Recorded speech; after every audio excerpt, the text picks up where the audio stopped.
This is Optimal Finance Daily, episode 181. Dream as if you'll live forever. Live as if you'll die today.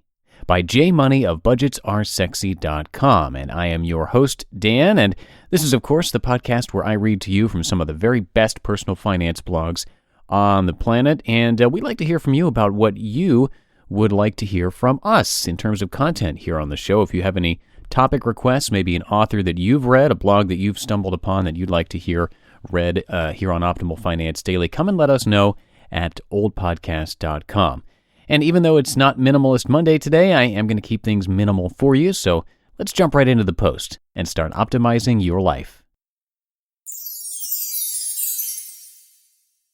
Dream as if you'll live forever.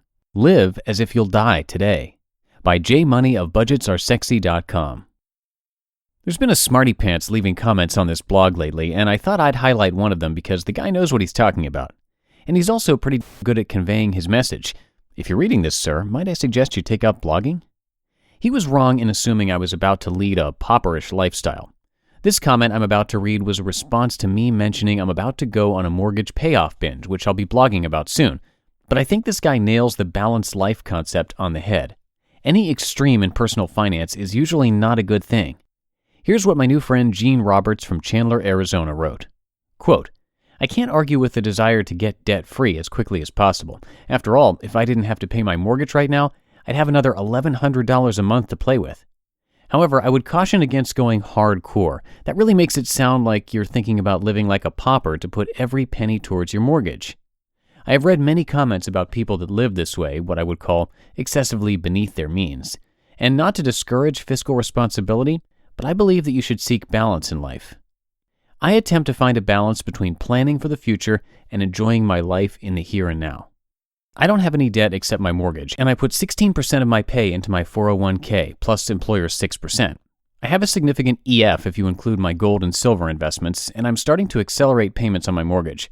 But however much I love my future self and don't want him to eat cat food when he retires, I also want my present self to live a full and enjoyable life. I mean, otherwise, what's the point? My major outlet for recreation is my motorcycle. I take several trips a year with multiple groups. I try to minimize the cost so I can take as many trips as I can, and I don't go into debt to go on a trip. But I probably spend $5,000 to $7,000 a year on this hobby.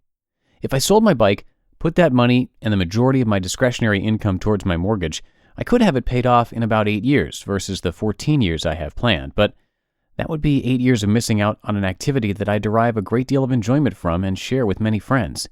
And back-of-the-envelope calculations show that I'd only save about $20,000 to $25,000 in interest over that period.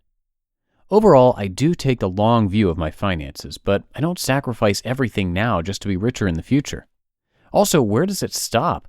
Once you pay off the mortgage, you could put all that extra money right back into investments. After all, you're already used to living like a poor person now. At some point, you have to find your balance. Otherwise, you're just accumulating wealth for your beneficiaries. Cue the family fighting over your estate. My ex's father is that guy. He had a 6-figure income while she was growing up, back in the 70s and 80s when it really meant something. Their house was paid off when she was a toddler. If he's not worth at least $2 million by now, I'm a chinchilla. They had a lot of money, but you wouldn't know it by his behavior. He forced them to walk on the sides of the steps to make the carpet last longer in the middle. She dislocated her finger when she fell once because of this. He bought all generic food and would actually sew the elastic band back into his tighty whities when they fell apart, multiple times. I don't know what his criteria was for finally ditching his old underwear, but Editor's note. Ha! From the way he treated money, you would think that he was raised during the Great Depression. Why treat yourself that way? And especially, why treat your family that way? It goes way beyond being responsible financially. And who wants peanut butter you can pour out of the container? Yuck. I look at it this way. How would I feel if right after I sacrificed everything and reached whatever arbitrary goal I set, I got into an accident and was laying there dying? I know that I wouldn't be thinking, gee, I'm sure I got my mortgage paid off early, or glad I've got that $1 million in the bank. I'd be sad that I didn't enjoy the fruits of my labor more. Given what I consider my balanced lifestyle, I of course would not be thrilled to be shuffling off my mortal coil, but if I died tomorrow, I wouldn't feel like I cheated myself out of having a full and rich life either. James Dean sums it up nicely.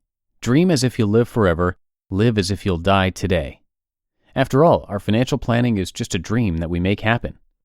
End quote. Bam! Funny, well-written, especially for a comment, my goodness, and a nice old point at the end. The guy knows his stuff, huh?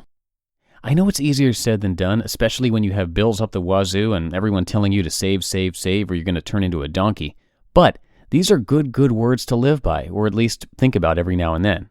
I get into the habit of going hardcore a lot, but usually in little spurts here and there.